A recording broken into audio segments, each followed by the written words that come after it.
Okay, another hard open, cold open, whatever you want to call it. Now, I have multiple of these. I just used a drill. In fact, I'll show you the drill. This is way too much for doing that. So, I just grab the drill. Fine, all hunky-dory. So, I'm gonna put that to the side. Put everything to the side. Just wanted to have that little tidbit. What do we have here? So, see that says buffet. Do you know what it is? Let's find out. Wow. This is a buffet crampon, of course. Yvette Schaefer Master Model. And yeah, that's what it is. That's what it is. I could tell you history about this. Keyword I could, but I'm no historian. I repair things.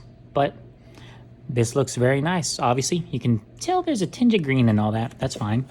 We're gonna grab these parts, put them together. There's no ricket in that. That's good. The barrel is a little green. Let's look up top. You know what? We're gonna turn on this light. Okay. So, a little worse for wear, but it's not the worst I've seen. Well, I don't know if you noticed it like I did. Wow. So, there's some rough spots here and there. It is what it is with this.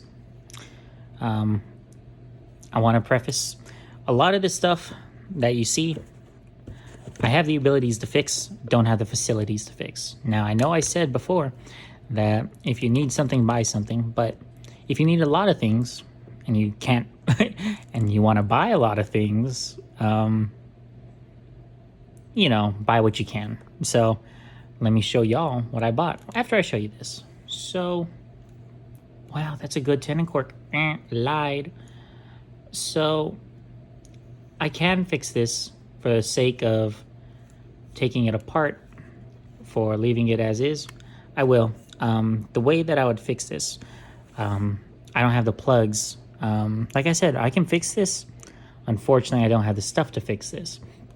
What you would do, you would get some rubber plugs. In fact, we're gonna bring out our little handy dandy notebook. So just pretend that's a clarinet barrel, right? Or the tenon. You would get some plugs that just fit in there, right? And then you would pack on some grenadilla dust, and that's about it. Pack in the dust, glue it, and make that barrel whole again. And then you just pull out the plug, and that's that. So, unfortunately, I don't have the stuff to do so. But no, keep that in mind that I could, but I can't. So, it's unfortunate, but it really isn't all too bad. I will tell you this. It fits on. No ricket. So we're going to leave it be. Now, that being said, it's a clarinet. It's a clarinet through and through. We're just going to take all this out and put this to the side. So, let's just have a look. As you saw, well, I guess you didn't see this. I'm going to put the middle joint together. There's some ricket there. I can feel it. I don't know if you can see it. Obviously, feeling is believing, and so is seeing, you know. But there's some there. And so, I don't like that. It feels a little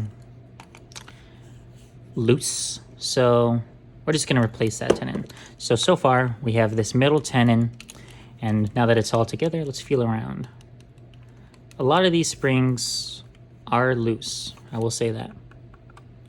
But it's nothing too bad. This right here, there's some lost motion there. So basically this should be, as soon as I press this, back here should be moving. So that tells me we got no cork, no felt. Let's see. See? So it's just moving without moving the key. So that's something we identified. That's good. both of the pins are in there, so that's good. There's barely anything on that foot, the crow's foot.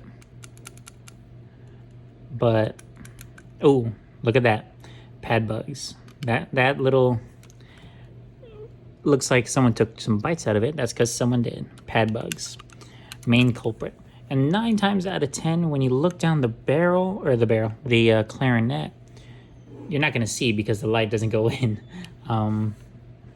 Actually, I may be able to fix that here in a second. Once you look down the clarinet, you can see some dust on the inside sometimes, and basically that tells you if there was pad bugs or not. And then also you can tell, like I said, it looks like someone bit from it. Now a lot of these keys are green. This will shape up very nicely. This cork's a little yucky, but I think we'll let it fly. Maybe give it a little sanding, make things uniform. Now that was weird. Why was that held down? It might have just been me holding it like that. But either way, very nice clarinet. Just needs a little cleaning. Now, I am on a little bit of a time limit, time frame, time crunch. So I'm gonna try and do this fast. Let's see, I'm at 6 minutes right now. Started. And I'm just gonna go, like I said, fast. Or at least try to. I'm not on camera, there we go. In fact, we're gonna move it a little down. I think this might be the angle that I'm starting to like. So, once again, like I said, I like to take out or unscrew all of the hinge rods first. And basically, because that takes up most of your time, just unscrewing stuff. And taking them out is easy. Just unscrewing them, it's this whole big ordeal. You screw one, take out a rod, put it in the hole. Just, you know, it takes more trouble, in my opinion. Now, sometimes there will be difficulties getting them out. That being said, I like to get a little needle. This one's not nearly small enough to fit in the way I want it to. But sometimes there'll be like slop, you could say, in between the slot for the screwdriver. You just clean that up and your screwdriver will be able to get in there easier, you could say. So that's neither here nor there. It's very prevalent right here on the regulation screw for the A key. So let's see if we can't get some of that out. And I think that's fine and dandy. So that's just one of the small things you'll learn to do. Not very often do I do that. I do it when it's really like thickened up and almost covering the entire hinge rod. Because it'll get up. It'll cover it really well. And it's not something I like to deal with. So more often than not, though, all you have to do is push down on your screwdriver a little bit more firmer, and 9 times out of 10, all the gunk that's in there just gets pushed out. Kind of like popping a zit. This key, I always go when I'm down here. Since they're angled the same way, I usually just come down and go under. As you can tell, this key is actually with the hinge rod above. So, like I said, in most buffets, because Yvette is, as far as I know, just to me, I see Yvette, I see anything like that, I think buffet. The case, I don't know if that goes to it, but either way, this is made in France, same place most of the buffets were. Not anymore. I know a lot of them are made in China, believe it or not. So as you can see, all of them, except for this one, because I got distracted, are taken out. But as I was saying, and this one's a little bit smaller than what my screwdriver can do, but I'm just going to overpower that. I'm just going to push in harder, screw it as much as I want. Okay, so that was easy enough, right? Now that everything's unscrewed, because to me, unscrewing, like I said, just takes up the most time. It's far easier to just unscrew everything, then you're able to take it out like this. Now I'm doing this in no particular rhyme or reason or order, because I know where everything goes. This, and once again, like, oh, here we go, perfect example. So you can tell that some pad bugs were here, and they ate the pads on the inside. So what it means is the tone holes, you can see in there, you can just see in there the remnants of a pad, and it's usually all dusty and stuff. Let me see. You know what? Here's what I'm going to show y'all. So I recently bought this. This is an old leak light. They don't sell these no more. They don't make them no more. And these have the power of the sun. I swear. I'm just going to turn off both lights. Now you see some evening light, whatever. This is plugged in, so I turn it to the left. Turns on the one on the left. Wow. Turn on the one on the right. Turns on. How cool, right? So what I'm going to do with this, I'm just going to plug it in there. Boom. So this is a leak light. It'll help you find leaks once you set the pads into place. But you can see right there, I think, that's some remnants of some of the pad. It's hard to tell, but right before that tone hole, you see, let me stick my screwdriver in there, because there's no harm in this. You see right there, right where that shadow is, that's some also pad remnant. Either that or it's a dead pad bug. But as blinding as that light is, we're gonna turn that off. And so that's a very cool purchase I made, and I'm really happy with it. It'll definitely help me for hopefully years to come. So as I was saying, so what happens is the pad, you can see the indentation. That's a big word, right? The indentation of the pad is around the center. You can really see it there. So the pad bug gets inside the clarinet and eats it from the inside. That's the only difference. Compare it to the ones from here. They're on the outside. They just go on the outside and start nibbling. If you've never seen a pad bug, they look like this. I'm joking. I don't edit like that. While I'm here and not taking things out, I'm just gonna screw it. And you can see this one hasn't been touched. This one has very heavily. Same thing with this one. They were getting to this one. Yeah. You can see that it's a little frayed, but it's neither here nor there. We're just going to continue to take this off, and we're going to be hasty about it because, like I said, I'm on a little bit of a crunch. It's been about 6 minutes since I started taking this apart. We've learned a little, I think, but we're also almost done with the upper joint. We're just going to completely take this apart. Now, while I'm taking this apart, I'm also looking at all of the corks. This one, wow. Now this is something neat. Never seen this before yet. So the spring is actually on the arm next to the cork. Isn't that just neat? So this whole spring, this closed, and then you press this, opens. So that's neat. I might replace that or I might trim that. Let's see how it goes on the key. Like I said, that's really neat. I haven't encountered that. And look, that's the spring slot. So we'll just line that up again. Now, you can actually see I may need to just put a thicker cork on there because the spring screw is actually just hitting the body. And, well, that's no good. It's probably making a clinking sound. You can see all the years of neglect that's gone on there. So we'll replace that. Why not? I do have some thicker cork. It's not going to be the best. It's not going to look the prettiest, but it'll get the job done, I think. So that's the upper joint taken apart. And let's see. Very gross, very yucky. There's a little Z right there. Or an N. What it means is, I don't know. Uh, it could have been someone's screwdriver. I don't think so. It probably has some significance, but what do I know? This clarinet is probably older than I am. We can see up here there's some remnants, or some remnants. There's a chip there.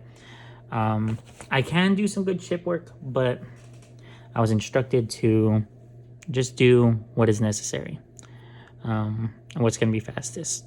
Now, while this is apart, I'm going to set this to the side. No, I'm not. I'm going to move my camera and take off the tenon. Take off the tenon cork. Taking off the tenon would be snapping that off. I'm not going to do that. So you can tell the age of a cork by its pliability and how easy it's coming off. This one is coming off very easily. You can see within the threads, normally there'd be some glue stuck in there. There's hardly any. And so that's a defining quality of tenon corks. This tenon is also kind of flaky. You can tell on that first pass that it just was coming straight off. Kind of like that, and coming off in sections. Usually when it does that, it is older, and you know, it happens. Things age. Regardless, it's pretty much taken care of. I'm just gonna go for a couple little rounds going around.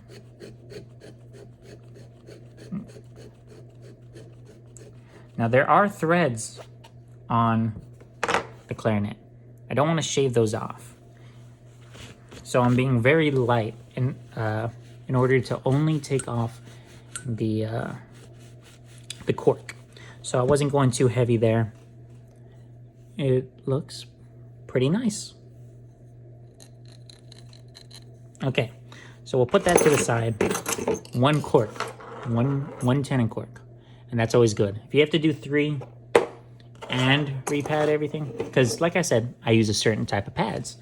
Refer to last video. I use a certain type of pads, very special pads, and I'm the only one in the world that uses them. Well, one of. So, like I said, I'm just gonna look at these corks. This one, we'll see if some of these survive the wash.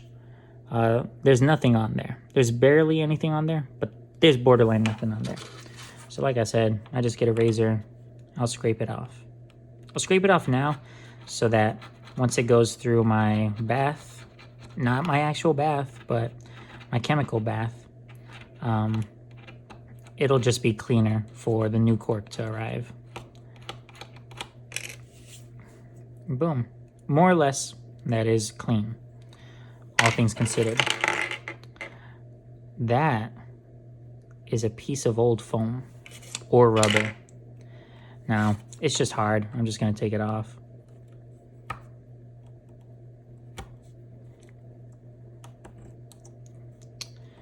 This one's being a little stubborn here. Now, here is a debate topic. Some people put cork right here. Now, this is a debate topic because you have your clarinet like this. Your key's on. The key is resting open. So you have a pad, or the cork there.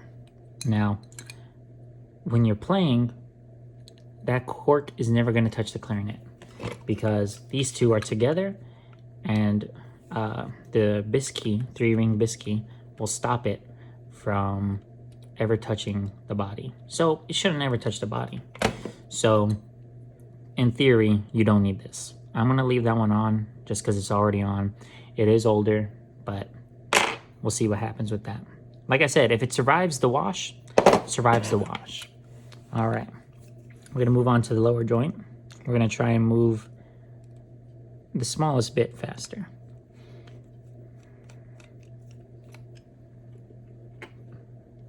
Now for this one, I don't unscrew everything. I unscrew partial things because they're all pivot screws. There's only, like I said, 3, sometimes 4 screws, or rods, I should say, sorry, that you really need to care about. In this case, this is one of them. I always take off that first key, the 3-ring bis, because it It's just easier because it's kind of like the central key, one of them. If I were to think about two keys being in my way, it would be that 3 ring and the lower keys. Let's see. I'm like, which one is this with the crow's foot? No, it's not this one. It is the F sharp, C sharp, and the E, B key. Those two get in the way from there. They also are on opposing sides. So those are the ones that piss me off. But because you have to remove other keys to get to them for the most part. Well, I say especially the EB and the 3 ring. See, I got sidetracked there. Either way, it ultimately comes down to preference. I like to think that it doesn't matter what order you take everything out in, as long as you're able to take them out in the right order, or put them back in the right order, which, as long as the clarinet plays, it's the right order, right? Cause see, yeah, there's a bit of slop on there. It'll come out in the wash, like I said. We're also gonna take this one off. And so whenever I'm doing anything like this, when I'm in the neighborhood, I'll go after some other things, and I'll show you. So I already have the clarinet upside down. I'm gonna take off this key with any luck. All right. And like I said, I really like these pliers, the Knipex pliers. They just give you that much more grip on things. As opposed to these, which I got these magnetized on accident. You would really have to wrench down because there's no spring. If there was a spring here, don't even talk to me. It'd be great. But there isn't, and that's just how it is. That's a beginner plier anyway. It's kind of universal. I really only use the Knipex for, wow. I only really use it for clarinets. Now that one, that was seized up. I don't know if that came out on the video, on the recording, but that was really seized up. But I'm not worried about it. Not in the slightest.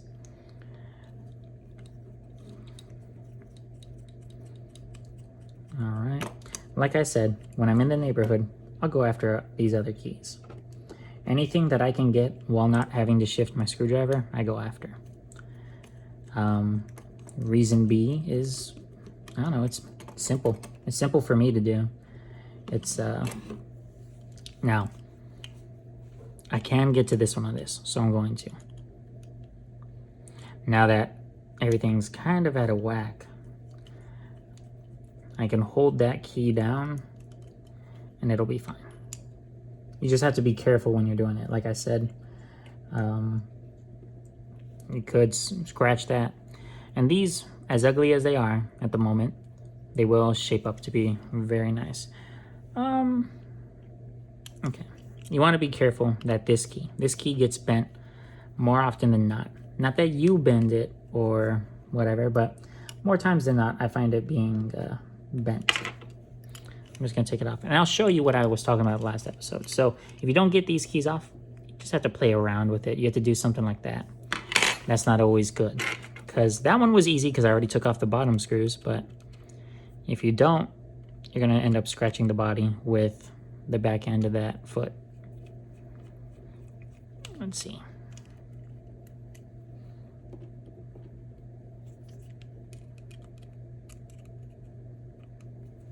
Okay. We're coming up to our last screw, and that's good. All right.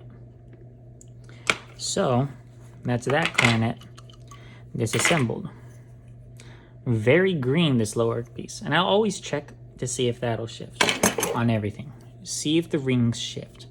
If they shift, well, think about if you're putting together a clarinet and you grab and then like, why isn't that going? It'll just introduce more problems. So that's fine. A little yucky under there. I'll buff that off. So we got a clarinet disassembled. That's great. Let's remove the pads. Now this is where men are made, where women are also made. Fire doesn't care about, fire and glue don't care about your gender. So we'll just say that. There's barely any glue on that. There's barely any glue on that. It's only on the sides. So what that means is there wasn't enough glue in the cup, but there is. See? So this probably just didn't fit right. That's all it boils down to. You really want your pads to be fitting right and seating right. If they're not going to play well at all. See, like I said, my torch has such an intense heat that you only need it for a second. If you're using other types of torches, anything, like I said, like acetylene, you probably don't want it to go. Oh, here we go. So this is a great little pad right here. I don't know if you noticed. So in the previous episode, I talked about bladder, cork, leather, synthetic. Leather is kind of synthetic, whatever. So this is a leather pad. This is 100% a leather pad. You can see that it's kind of like a saxophone pad. If you've ever seen this, well, most of you haven't. Saxophone pad is like this. It's kind of like a bladder where it goes around the saxophone, and at the end, it's all glued down to the cardboard. So very similar to a bladder, except it uses leather. Kid leather, to be precise. And kid is goat. Kid is child goat. So either way, this is a leather pad. It's constructed entirely the same, more or less, like a bladder, but it's leather. So I'm just gonna cut it open so you can see the cross section. So you can see, I think this is pressed felt. So you have the outer layer of leather, then you have the felt, then you have some cardboard backing. Let's see, where is my needle? I'm just gonna get in there and maybe, hopefully, take apart this this pad. All right, so yeah, you got your different layers. There's probably another little layer there. I couldn't be bothered to say what it is or isn't, but know that it's not leather or felt. Either way, that is a leather pad. Now, you could already see that it was firmer than these bladder. So you'll have a tighter seal and a denser pad. It'll be dense. Now, that ultimately comes down to how hard you're wanting to press or want it to pop. So, you know, there's options for everyone. Because with Valentini cork or pads, my mind's everywhere. Valentini pads, which this is also a leather pad. Usually, like I said, there'll be white synthetic pads on these upper register keys. I say upper, they're the only register keys in there. Since we have it in my hand, I'll just take it apart. But yeah, see, there's little crimping or like wrinkles around the pad. That just goes, that's very, very good indicator. It's a leather pad. I mean, compare it to this. We'll bring them out. I like to stack them on each other.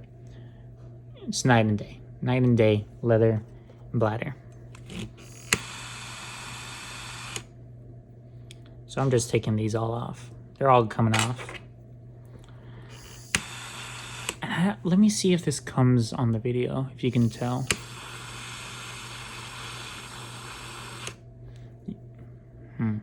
I'm not sure. Let me try turning off that light. Now, I don't have another. Ow. It's not the end of the world. Okay, so let's see. This one's kind of big. Let me see if it shows up here. So keep your eyes on the pad ridge right there.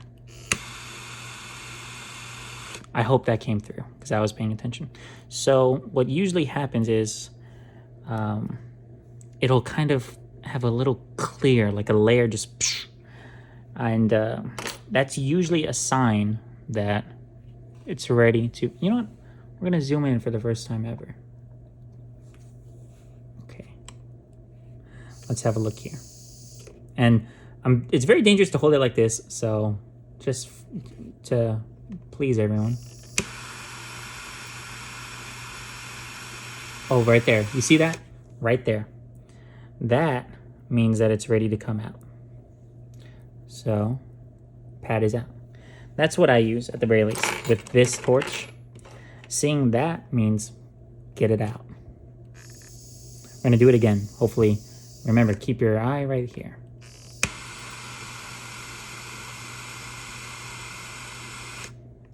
Am I even touching that? No.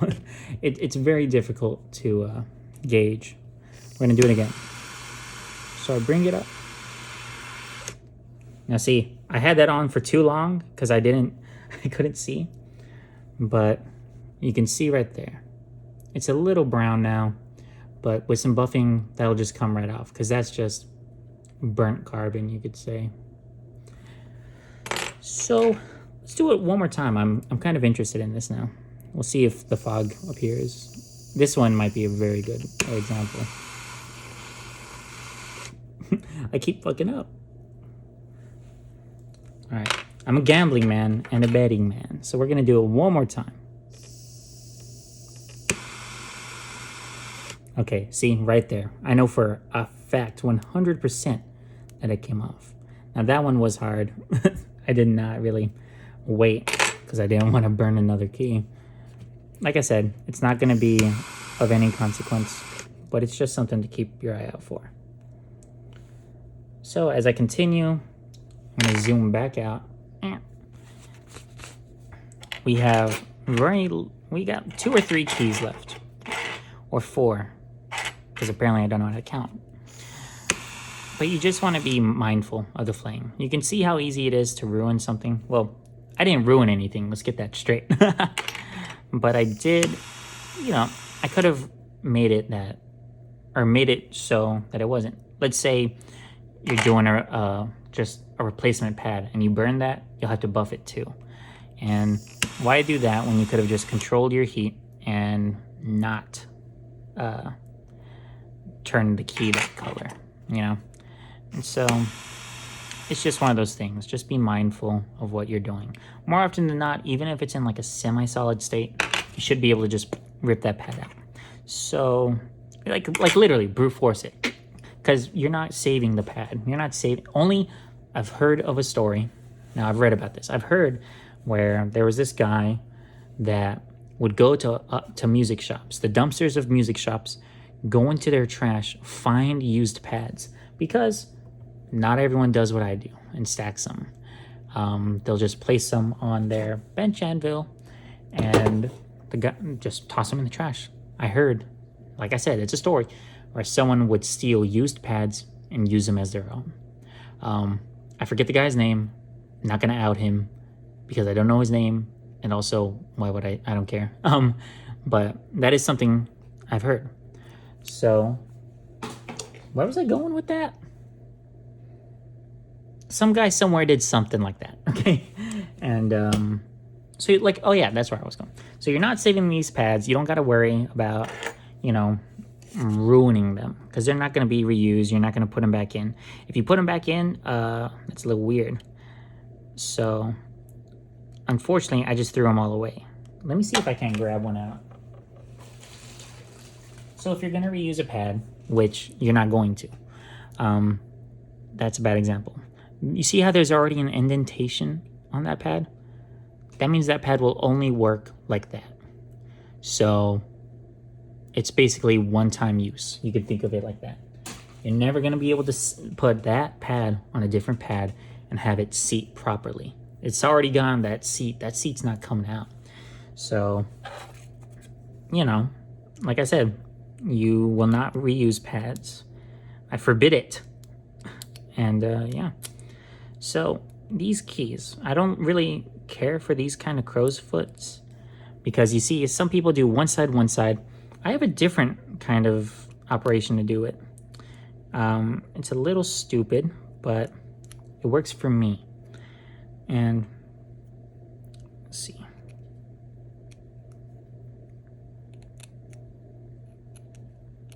You see, I'm still just scraping crap off. Okay, what I like to do is I'll show you. So wait on that, actually. I'm just going up, touching anything else. I'll leave that on because that's just a body key. So it doesn't have to like be smooth or anything as long as it sits right. That, however, is gross. So we will take that off.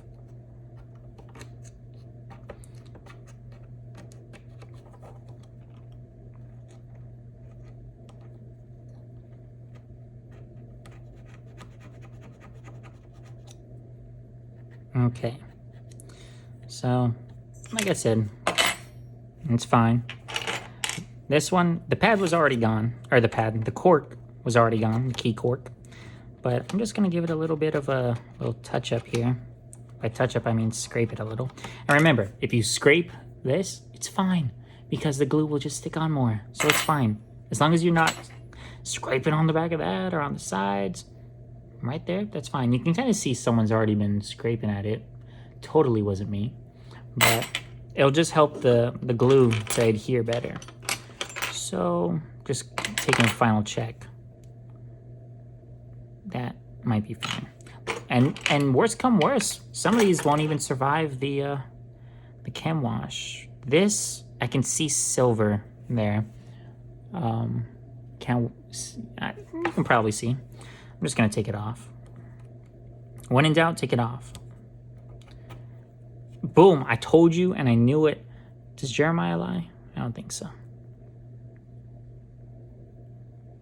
So, you can definitely see a razor through that hole.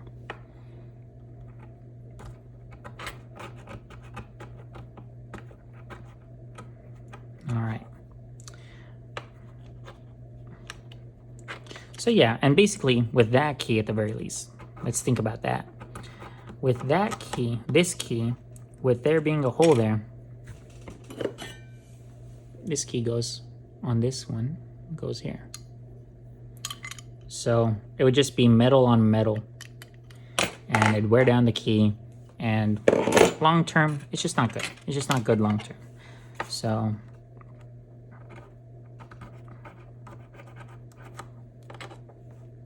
and these keys are always the worst to get cork off of. I go on a diagonal because it just gets a lot more. Wipe it off. Everything else is looking pretty good. So I'm gonna say that's good. And well, we'll get rid of this one too. Because like I said, I was gonna do it, so we'll do it.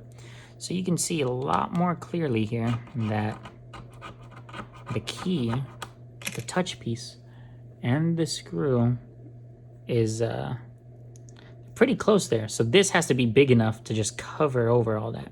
It's not going to go directly on top, of course. It'll be this little piece, but you want this to touch the body before anything else.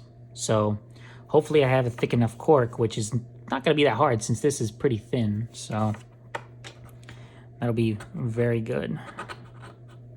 Ooh, see that? That was a good one. So we'll leave that as is. Most of this cork, like I said, like I keep saying, not going to survive the bath. Now when it comes to this one, I'll throw that razor into my disposable. Remember, it's a sharps container. You don't throw those in the trash. Don't throw any razors in the trash. Someone somewhere is going to get hurt.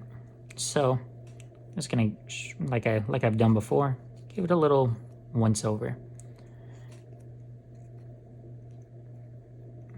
It's kind of like symbolism for humanity and like oneself. Like you can cut away the no you can shave off resentment or something.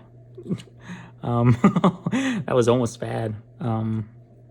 But see, something like we're not broken, just bent, and in this case we're not dirty.